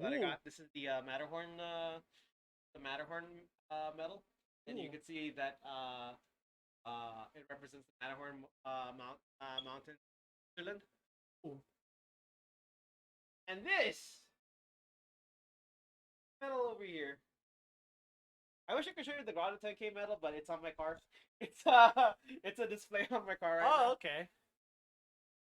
So this medal over here is one of my favorite. Has got to be one of my favorite medals by far because this is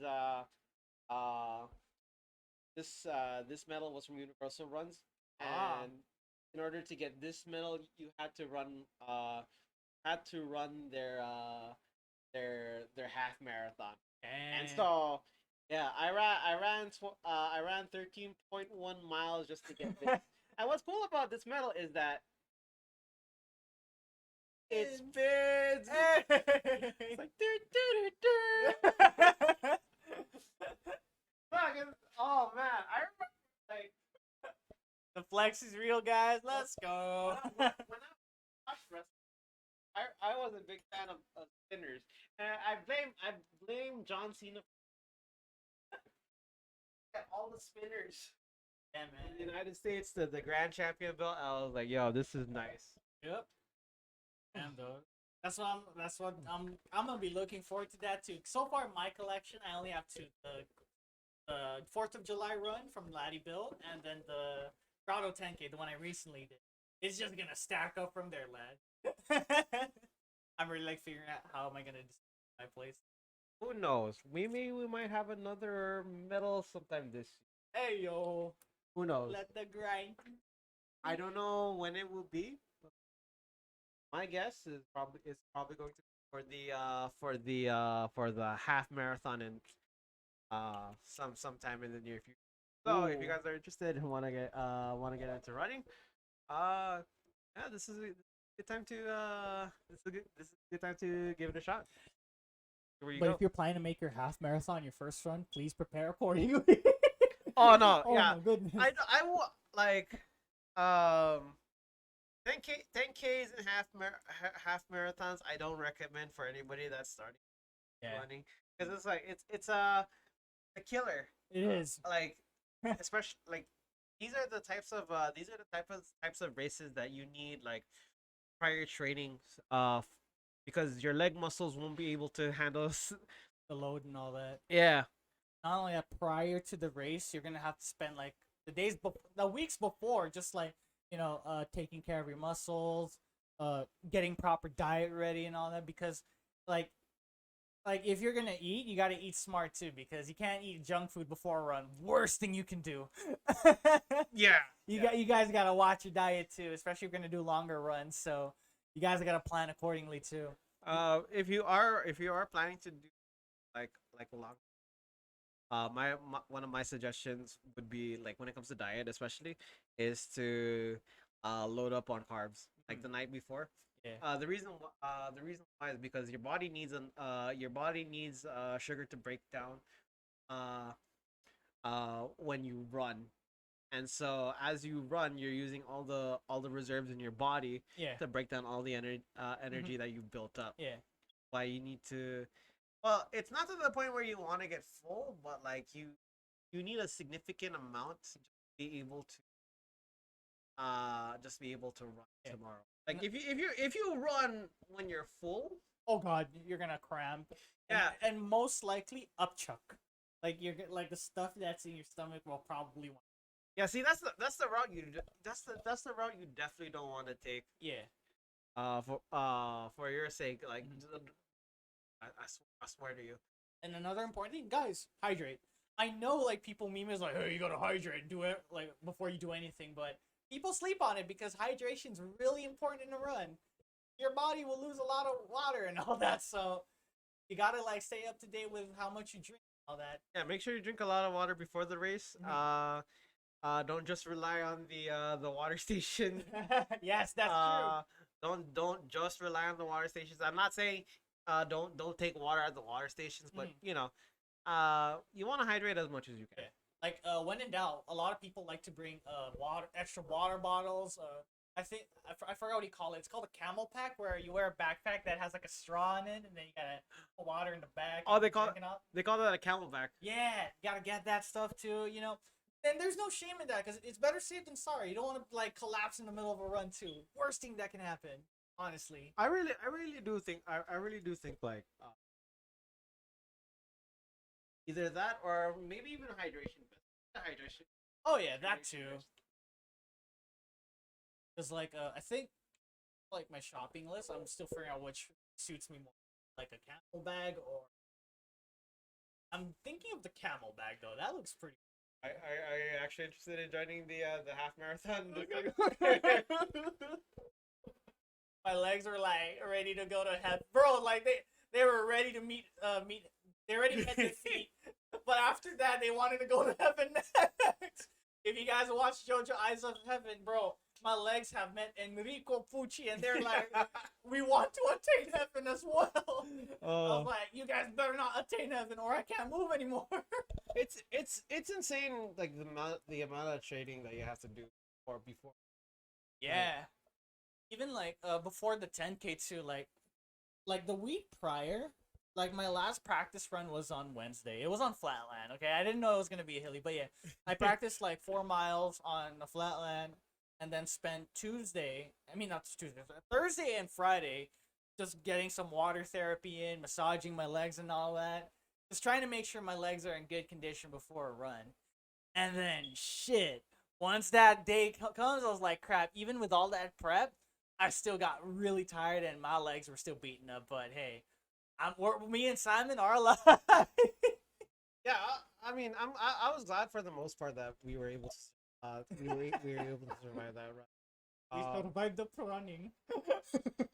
I was like, when I was going through the dirt, the poop trail, I was like, literally it, man, the poop trail. I was like, I had to I was pacing with 5 other people in that trail, and I think what happened was, like, we switched, we took turns deciding who was gonna be the first to create the draft, and we're like, by the time we got out, I darted past all of them. I was like, I'll see you guys later.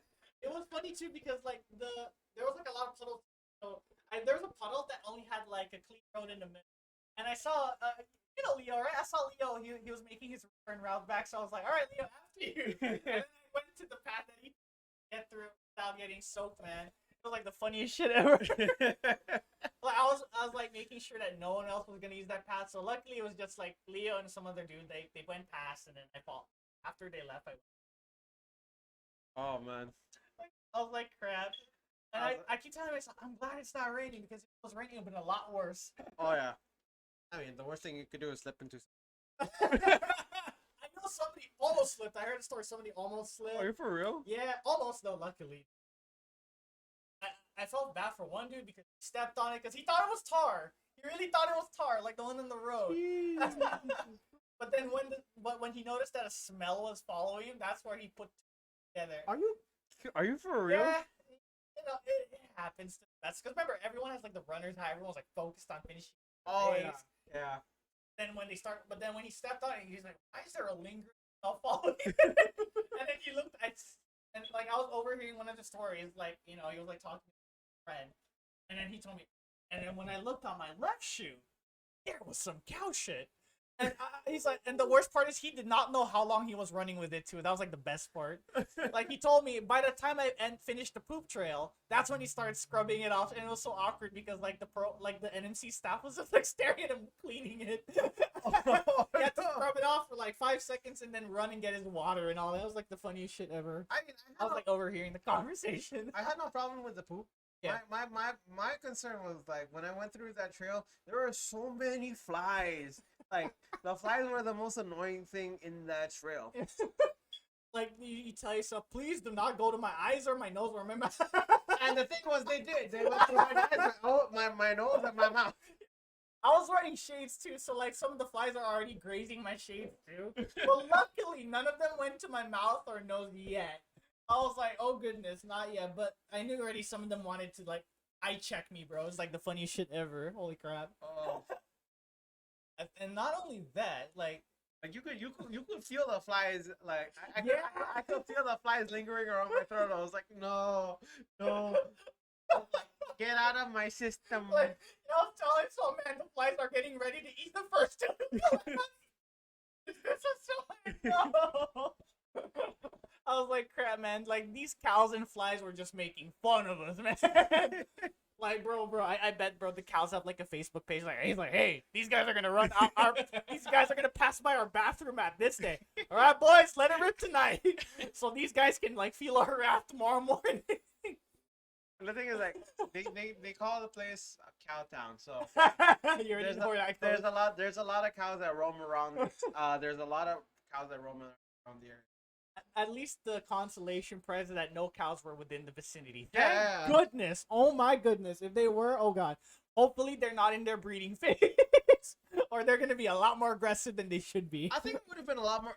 I think it would have been interesting if, like, during the trail, like, Bro, you're bet running- Leo's going to take a selfie. I know he's With like, the I cow? know, without a doubt, he's going to be the first dude taking a selfie with the cow, bro. Alright, I'm gonna see that one really base guy. Like, I can see him right now. He'll just like capture a cow and then ride. Like, he's gonna mount the cow, bro, and finish the race by that. You know, I have to tell you though, like, I like there were definitely a lot of runners during the event, but what surprised me was that I saw a runner with a dog yesterday. Oh, yo, that And was the dog ran the trail, yeah, it was so adorable. and I was like, this dog. I told myself, like, man, the fact that dog didn't you know, like investigate every poop, because that's what dogs like to do. They like to investigate the poop before they poop. It's like the funniest crap ever. Because like my dogs love to do it. Like if they see poop, they'll sniff it, and they're going to go away from that poop and then poop elsewhere. Actually, correction, dogs. Yeah, dog. There are two dogs that ran the race. I thought there Dr. Ron's dog ran. Yeah. And The I other knew guy. there was one. I don't Yeah. remember how it looked like. Ron, right? Yeah, it was a really small dog. I was like, and that dog for a dog that size that can run 6 miles, I give that dog props. Yeah, right. And what's interesting is that the two that have the strongest stamina is the horse and human. Although we don't have the highest speed, our endurance is like one of the best. And the fact that dogs can keep up with us too is pretty cool. Yeah. I train my dogs to run. I know Nanoy, my Rottweiler Whippet mix. Yeah, it's a running breed, probably. But I feel I like- have feel to like- I have to like start conditioning him a lot to listen to me and stay with me at all times. Cause that dog's wild, man. When he runs, he'll run. Like that dude, like it only takes him seconds to like close like at least 50 feet of distance from me to him. It just takes seconds for him to finish. He probably He's that quick, man. he's probably one of those dogs. Yeah, he's a rubber band runner. I told Nonoy, I was like, Noy, I think you could probably beat Sildre in a foot race easily. But I gotta convince you how. That's the problem. Like he'll run, but he needs like a form of like convincing. Maybe I'll be like on the track, like holding like dog food or something. Come here, Nonoy. I was like- It's the run. I was debating if I should bring my dog to the track too. Yeah, cause like I know you have to like it's kind of tricky because dogs they love to explore. Oh yeah. And it's kind of hard for them their attention. And it's gonna take a bit to train for sure. Considering like Nanoy, because he's bored. I have like 2 things ahead of me if I'm gonna like work with Nanoy, my Rottweiler Whippet mix man. Because he's nearsighted and has ADHD, and that dude loves to go everywhere, and he tends to crash a lot into a lot of things. Oh wow. My legs especially, he likes to bump into my legs. And like I told him, like, you know, if my legs had insurance, I'd sue you right now. But Nanoy is just looking at me with his cute big eyes. Yeah, he has big eyes too. He's like looking at me with horrible. I was like, oh, I can't get mad at that face. Oh my goodness! Like the 2 things that shouldn't go together, like short-sightedness and ADHD. That's why he's like running rampantly. But yeah, and dealing with that dog, that's just Monday. And don't get me started with MacArthur. MacArthur, he's not a runner, but he's a play fighter. He loves to play fight with me. And especially for me and my old man, that dog likes to pull down my pants, man. Because, like, MacArthur's those dogs that love to, they're the touchy-feely types. Like, they love to jump on their owners. And knowing dogs have sharp claws, they like to pull down on stuff. And the one thing that usually falls down is my pants. I try to fight back sometimes. But yeah, I have to deal with a dog that will pull my pants down, or I have to deal with a dog that will bump into everything, Geez, like a hard crash and all that. You probably gotta like cross your fingers and hope you're wearing underwear that day. Yeah, exactly. I always do because I know that dog will be the end of me if I don't wear underwear. And like to make it worse, if cop passes by, dude, like shit, they're gonna charge me for public indecency. And I'm close to an elementary school, man. Officer, the dog made me do it. Like the officers are gonna give me a long stare, man. They'll put me in the cop car and call me a child groomer. Oh no. Officers, this man right here. The sick man right here. And my dog's just happily going in the police car with me too for some reason. I was like, oh shit, man. That's gonna be the worst day of my life. It's like your dog gets called to the witness stand and it was like, ask questions. Your dog's like, Yeah, he's so happy. I'll try and find that Facebook post again. So there was this drug cartel that got arrested. what? Yeah, it was around like it was a South American country. It was the funniest shit ever. They got arrested, right? As their bodies were laid on the ground, their pet Rottweiler was laying down next to them too. What? Yeah, he was so happy. He was smiling as he laid down. I'm like, your owners are getting arrested, man. You're not gonna see them for the next 60 years. It was so dark, but my goodness, that dog was so happy laying down next to them, man. Like I saw this funny Facebook comment. So is the dog gonna follow them? And another dude, I think this dog's a key eyewitness.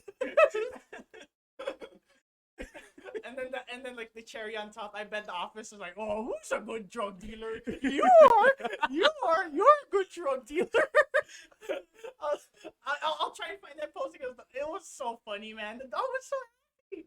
Like, dude, like the owners were like on the ground, their hands are handcuffed behind their back. Got the dog just chilling next to them. He was smiling. He was like in peace, man, laying down next to his owners. Oh, Yeah, and that's what's cool about dogs. Like, no matter who you are, like, as long as you treat them with love, they'll treat you back with love.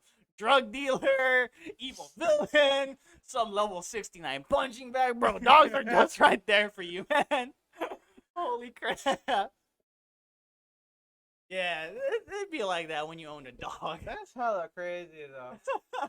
Like I have to come back. Like when I go to my parents' house, like I come back to see my Rottweiler. So like just comes in and just collides with my thighs. And then I look outside. I I have his son like looking out from the window, jumping off the window. And the thing is, he's a Rottweiler Mhm. Doberman breed. Yeah. So Oh man. Yeah. he has the face of his mom, but the Mhm. body of his dad. Mhm. And like every time I see him, he just like jumps up and just like taps on the window like a crazy madman. And I'm like, bro, this dog has crack. Right, exactly. Because the one thing I love about big breeds in general, it's funny because big breeds like to act like they're smaller dogs, while smaller dogs act like they're big breeds. Like they act like they're the toughest man in the house. While I hate when it happens though. then you got the big dogs. They like their brain is like it's like, come on, owner. I swear I'm still 2 weeks old. Come on, you gotta believe me, owner. And proceeds to be like the fattest dog in town, like 100-pound motherfucker. And They're 2 weeks old. Yeah, it's like big dogs like to think that they're lap dogs. They're still lap dogs. They literally like go to your lap or like jump on your lap when you're sitting down and you're like, And then you got someone's Maltese be like, "Hey, bro, you want to square up, man?" They're gonna be like, "Huffa." that dog's like energy, man. power check you. They're like, "Woo, woo, woo, woo." Well, you got the big dogs just chilling, man. You gotta tell yourself. I think this is how like the heavens like nerfed like dogs in general. They're like, all right, make sure these dogs are balanced out. We gotta swap their personality traits. There you go. We balanced the ecosystem again. How would you explain mastiffs then? Oh goodness, right? Those dogs are big. Mastiffs are a different Yeah. breed, man. I'm like, these are not dogs. They shouldn't even be dogs at all. You have to remember they came from wolves. I You have to remember that I sometimes. was like, mastiff. The thing that boggles me is that mastiffs are like especially the Tibetan mastiffs, man. Oh yeah, those are huge. Those things are as big as bears, and they're the market value for a Tibetan mastiff, man, can go. Big, expensive. Yeah, we're talking about the thousands. If you thought pit bulls were expensive, bulls can go for like 300 to 800 on the market. Mhm. No questions asked. Yeah. You see Tibetan mastiffs, man. Oof. Mhm. Like, what's crazy was that my dad got Nonoy for free. Because like the parent, like Nonoy's dad's a Rottweiler pure, and the owner told my dad was like when he still got that dog as a pup, he forked over $500, man, just for a pup. And yeah, but the pup was healthy and all that. And the fact that my dad got like my dad got like a got Nonoy like a semi-pure breed for free too. It was like crap. I got myself a pretty pricey dog. Although it's kind of on the weird side about it. MacArthur is a Labrador mix, so, and I believe Labradors are like therapy dogs, like they help people with blindness, like go out and about and all that. It's really cool, but except MacArthur doesn't do that. All he does is pull my pants down. So I keep telling MacArthur, if you're ever a support dog, you're so getting fired on your first day. You're getting fired real quick. That reminds me of this one video I saw. Was this guard dog? Yeah. And the police officer and the PA was like, "All right, I forgot the dog's name, but he's like, today you are officially relieved of your duties as a police officer. Thank you for your service." And I was like, I was looking at the dog's face. The dog's face was like, and I was like, every officer that was surrounding him was tearing up. I was like, Yeah. The dog's looking like out into the dog's looking out into the open. He's like, I have no idea what's going on, but I like it. Right. That's one thing that breaks my heart about dogs. They're so precious, man. Like sometimes, like as somebody says, sometimes we humans don't deserve dogs. They're too pure for this world. Like that drug dealer dog. Like his owners they're gonna be in jail for the rest of their lives, and you got Rottweiler right there just chilling next to them, like laying down, so happy. I'll find that Facebook post. I swear, it was like the darkest and cutest thing ever. I have a very soft spot for Rottweilers. I just love Rottweilers. Right. I guess it's biased because my first dog was a Rottweiler. Ah, I see. Because Yeah. what's funny is that they look aggressive, but from a lot of owners, they keep telling me they're just marshmallows, man. They're just really scary looking marshmallows. Yeah, They're it's the like, cutest thing ever I was on like, paper. God. Now I'm just thinking of Joey. Did I walk my dog? Oh, yes, I did. Yeah. Let's double check. Did I walk my dog? Yeah, I did. I walk and feed them. I was like, And then in the before I even went to the podcast today, I had to make sure that I had to clean their pens again before I headed out. ah, So especially since my dogs are already adults and all that, they love pooping. I swear, just give them a couple hours, whatever they ate's already outside.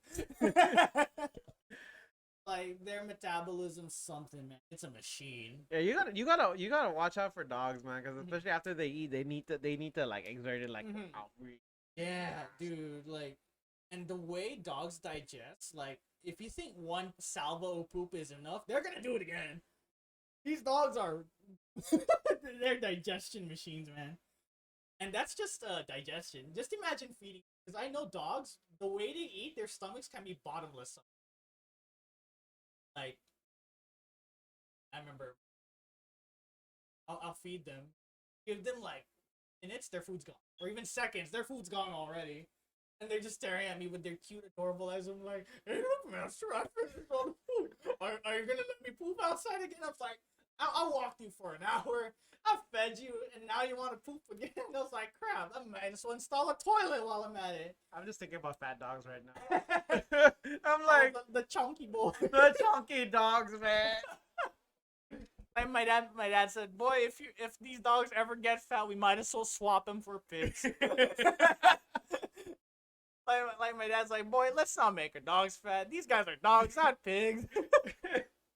The thing was, I have seen fat dogs before though. They're so cute, but I feel bad because as they run, you're gonna hear. I'm like, oh no, obesity. You have to remember these dogs can get obesity too. Not only that, they can also get diabetes. Dude, I was actually so sad because no, I believe Rottweilers, especially depending on your luck, they can have breathing issues, bone cancer too. I was like, bone cancer? I didn't know dogs can get that too. I stared at Nonoy. All right, Nonoy, if you get bone cancer, that's it. And Nonoy staring with these cute big eyes. Yeah, master. Okay, if I get bone cancer, okay. He was so happy. Oops, my dad's calling me again. I'll be back. Alright. Oh yeah. Hey yo. I think we hit 2 hours. Anyways, yeah. For those of you that are tuning in, welcome again to the stream. My name is Baka. I hope you guys are having a good morning, evening, afternoon, wherever you are in the world. I hope you continue to stay amazing. It is also the week of it is also the start of school. Oh yeah. Anyways, this is actually a pretty good time we've definitely hit our Quota. we definitely hit our quota for the night, so definitely a good time for us to conclude the stream. You guys have been. I hope you guys continue to stay amazing. We're gonna be back again on the Breakpoint, same time, same place, new Yep. time. Starting, we're gonna be starting at 7 p.m. You guys have been. Oh no. What part are you gonna draw? Are you gonna draw about the digestion process? Anyways, I'll try. If I have time, I'll try and like take pictures of my doggos again, and I'll send it to the Discord. My dogs are precious little boys, but my goodness, when they're demons, they'll be demons.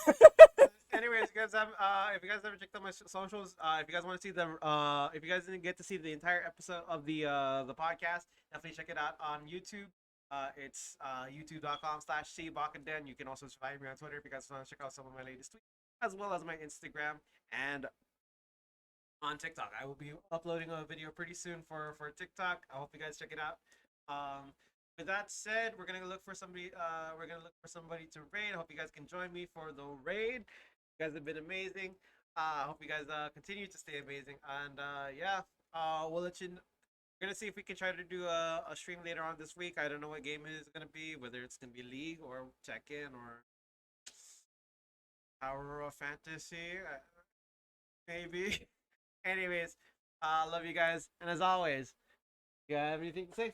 Not much. I just want to say thank you for stopping by, everyone. All right. With that said, stay groovy, y'all, and peace out. See you guys on the next stream. Bye.